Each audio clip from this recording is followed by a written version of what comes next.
수강생 여러분, 안녕하세요. 이번 시간에는 현대중공업이 어떠한 시행착오를 거쳐 기술을 습득했는지를 살펴보도록 하겠습니다. 현대중공업이 처음 선박을 건조했을 때는 관련 경험이 거의 없었습니다. 자재 발주를 하는 것도 6척을 만든 철판을 얼마나 발주해야 할지 몰라서 12척을 만들고도 남을 철판을 발주하기도 하는 시행착오를 겪었다고 합니다. 또한 철판 자르는 것을 부재라고 하는데 그 부재는 수만 개를 넘어갑니다. 그 수만 개가 각기 번호가 있고 번호를 찾아 맞춰주는 것을 배재라고 하는데 배재를 정확하게 하지 않으면 배를 건조하기 어렵습니다. 초창기에 현대중공업에서는 배재를 잘못하여서 후공정팀에서는 재료가 없다고 하고 선공정팀에서는 정상적으로 잘라서 주었다는 다툼이 발생하게 됩니다. 그래서 새로운 철판을 잘라서 가져다 주면 선공정팀에서 작업한 철판이 다른 곳에서 발견되는 일이 흔했다고 합니다. 이러한 시행착오 역시 정부의 점진적 접근 계획 하에서는 그러한 문제를 어느 정도 해결할 수 있었을 것이라 예상됩니다. 또한 현대중공업에서 초창기에 발생한 기관실 블록이 떨어지는 사고를 방지할 수 있었을지도 모릅니다. 현대중공업에서 초창기에 배를 만들 때 기관실 블록을 단단하게 고정하지 못해 거대한 기관실 블록이 떨어지는 사고가 있었습니다.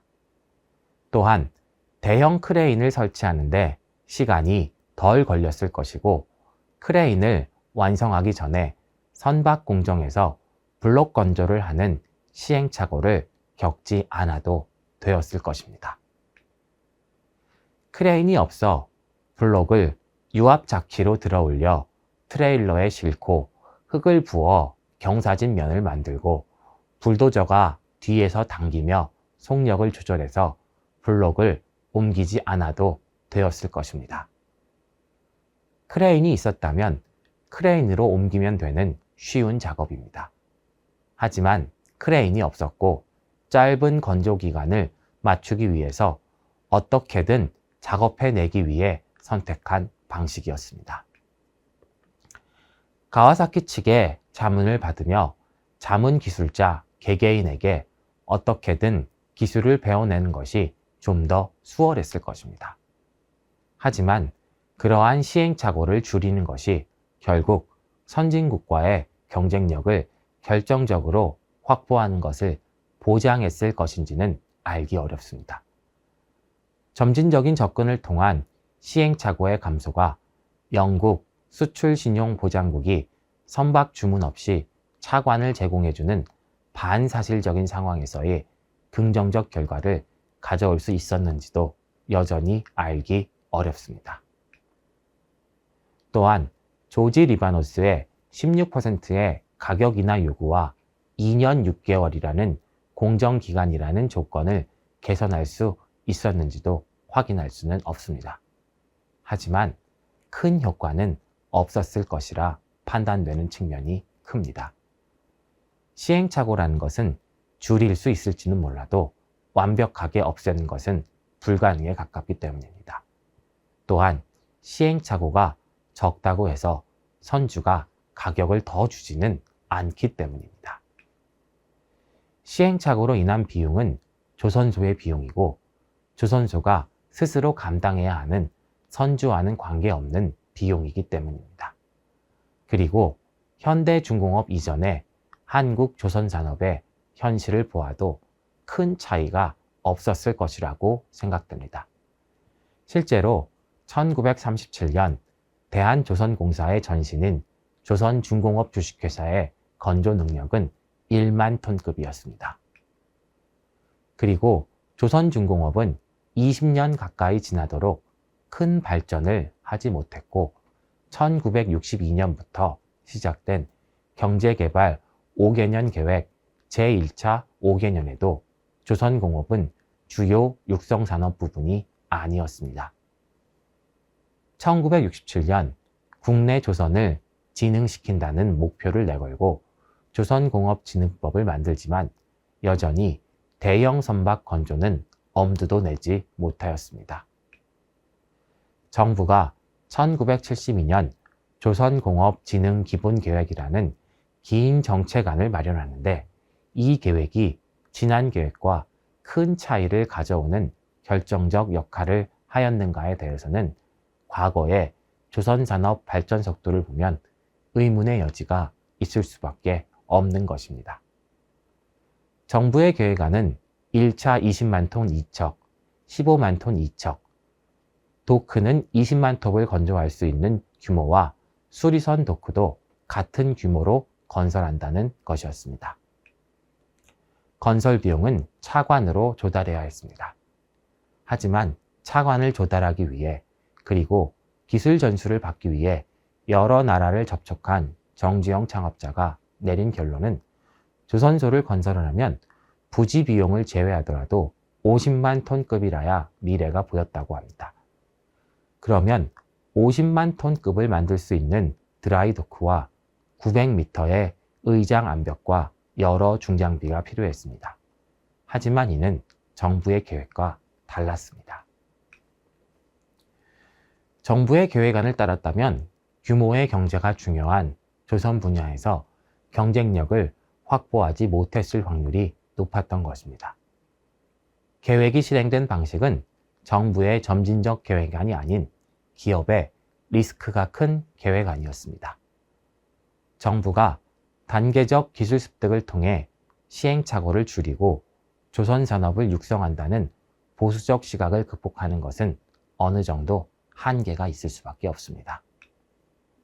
하지만 기업의 입장에서는 많은 시행착오를 겪더라도 시행착오를 통해서 결과적으로는 기술을 최화하는 무모해 보일 수도 있지만 직접적인 성과를 내는 것이 더 중요할 수 있는 것입니다.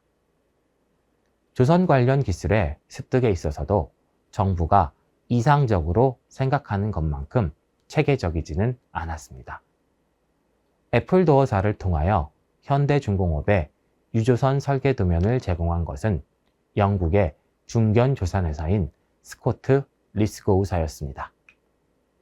엔지니어의 기술 훈련은 스코트 리스고우사 산하에 있는 킹스톤 조선소에서 진행되었습니다. 1972년 3월 울산 조선소가 착공되었고 대형 유조선을 만들기 위한 기술진은 영국 킹스턴 조선소에 연수를 위해 파견되었습니다. 기술 핵심 인력 60명은 2차로 나누어서 1972년 3월부터 9월까지 각각 3개월간 기술 연수를 진행하였습니다.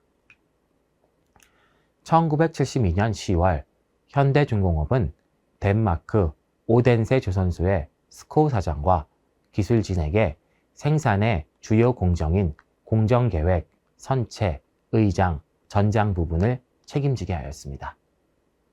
오덴세 기술진은 조선소의 운영과 스코트 리스고우에서 제공한 설계도를 바탕으로 선박을 건조하는 것을 책임졌습니다. 건조 과정에서 나타나는 기술 문제를 해결하고 현대중공업 기술진과 기능공원에 대한 기술 전수도 진행하였습니다. 1972년 7월 현대중공업은 일본 가와사키 중공업과도 기술 지원과 관련된 계약을 맺었습니다. 가와사키 중공업과의 기술 지원 계약은 스코트 리스고우 설계도의 구체적 생산 설계를 보완하기 위한 전면적인 기술 계약이었습니다. 가와사키 중공업이 기술자를 한국에 장기 파견하고 현대중공업 기술연수생이 가와사키 중공업에 파견되어 훈련을 받았습니다. 1973년 초에는 23만 톤급 유조선의 설계도를 포함하여 가와사키 중공업에서 건조하는 선박 전체의 설계도를 도입하였습니다. 가와사키 중공업은 기술 도입 계약과 더불어 수주도 알선하였습니다. 자매회사인 가와사키 기선에서 23만 톤급 대형 유조선 2척을 주문하였고 일본 해운회사인 저펜라인에서 23만 톤급 대형 유조선 2척을 주문하였습니다. 가와사키 중공업의 핵심 기술진들은 현대중공업에 장기간 파견되어 생산 설계 기술을 전수하였습니다.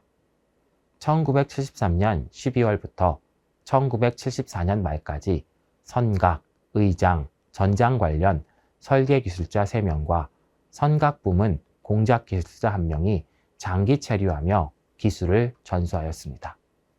처음에는 스코트 리스거우의 26만 톤급 유조선의 설계도에 나와 있지 않은 생산 설계 부문 기술을 지도하였고, 나중에는 가와사키 중공업의 설계 도면으로 만드는 23만 톤급 유조선의 생산 설계 기술 지도에 집중하였습니다. 현대중공업이 일본 기술진의 도움이 필요했던 이유는 영국 스코트 리스거우의 설계도와 덴마크 오덴세 조선소의 유럽 기술진만으로는 대형 유조선을 만드는 것이 어려웠기 때문입니다. 조선 산업에는 큰 변화가 일어나고 있었습니다. 1950년대 이후 유조선에 대한 수요를 기본으로 하여 선박 대형화와 함께 조선 시장의 급팽창이 이루어졌습니다. 블록 건조 공법이 도입되었고, 같은 배를 여러 척 만드는 시리즈성 건조와 이를 위한 대규모 노동 공급이 필요하게 되었습니다. 대형화된 선박을 여러 척 반복해서 신속하게 건조해야 했고, 이에 따라 빠르게 증가하는 비숙련 기능공의 효과적인 활용을 위하여 기존의 선박 건조 공정을 구분하고 표준화하고 체계화할 필요가 있었습니다. 선박 건조 시스템을 공장식 생산 시스템과 유사하게 구축하여 기존에 필요했던 숙련 기능공을 비숙련 기능공으로 대체하는 과정이 필요했기 때문입니다. 생산 설계는 이에 따라 변경되어야 했고, 일본 조선업체들은 그러한 표준화된 생산 설계 방식을 진행하고 있었습니다. 1973년 그리스의 조지 리바노스로부터 수주받은 2척의 대형 유조선 건조를 시작하였습니다. 덴마크 오덴세 조선소에서 초빙한 기술진들은 생산부를 책임지고 있었고, 가와사키 중공업에서 파견된 기술진들은 현대중공업 설계부에 조언을 하는 역할을 맡았습니다. 다시 말해 스코트 리스거우의 26만 톤급 유조선 설계 도면으로 스코 사장과 덴마크 오덴세 기술자들이 생산을 책임졌고, 작업 지휘와 결정권이 있었습니다. 가와사키 중공업의 기술자들이 부족한 생산 설계 도면을 작성하고 조언하는 기술 고물 역할이었고, 사안에 대한 결정권은 없었습니다. 현대중공업의 26만 톤급 유조선 건조 계획은 스코트 리스거우의 설계 도면의 한계를 도크 건조 기술을 가진 덴마크 오덴세의 기술진이 보완하는 방식이었습니다.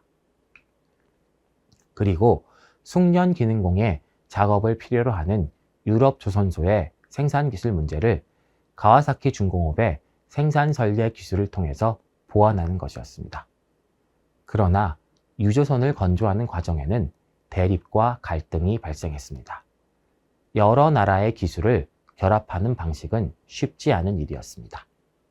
설계도의 작성 방법과 강제의 절단 방법, 선체 블록의 분할 방법 등 생산 과정은 조선소별로 다른 방식을 사용합니다.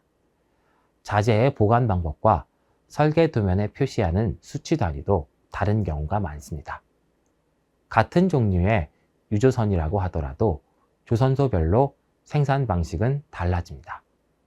해외 기술진들이 자신들이 소속된 조선소의 생산 방식을 사용하려 하고, 다른 조선소의 생산 방식을 사용하지 않으려 하는 것은 당연한 일이었습니다. 이는 현대중공업의 의사결정 구조에 구조적인 결함이 있었다는 것을 의미합니다. 많은 시행착오를 거쳐야 하는 것은 당연한 결과였습니다. 하지만 현대중공업은 많은 시행착오를 거치기는 하지만 선박 건조 기술을 결국에는 습득합니다. 정부는 최대한 적은 시행착오를 가져오는 계획을 선호하겠지만 기업의 입장에서는 시행착오가 많더라도 시행착오를 통해 기술을 습득하는 것이 더 우선순위일 수 있는 것입니다.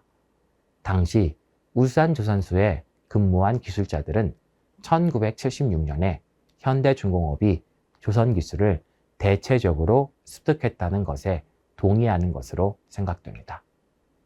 덴마크의 스코 사장은 1976년 4월에 퇴임하였고 오덴세 기술진과 유럽 기술진은 현대중공업에서 철수하였습니다.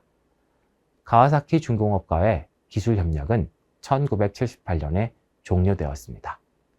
1975년 가와사키 중공업과 현대중공업은 선박 수리를 전문으로 하는 현대미포조선소를 합작으로 설립하였는데 현대미포조선소의 안전적 운영을 위해서는 기술 협력을 연장하는 것이 필요할 수 있었습니다.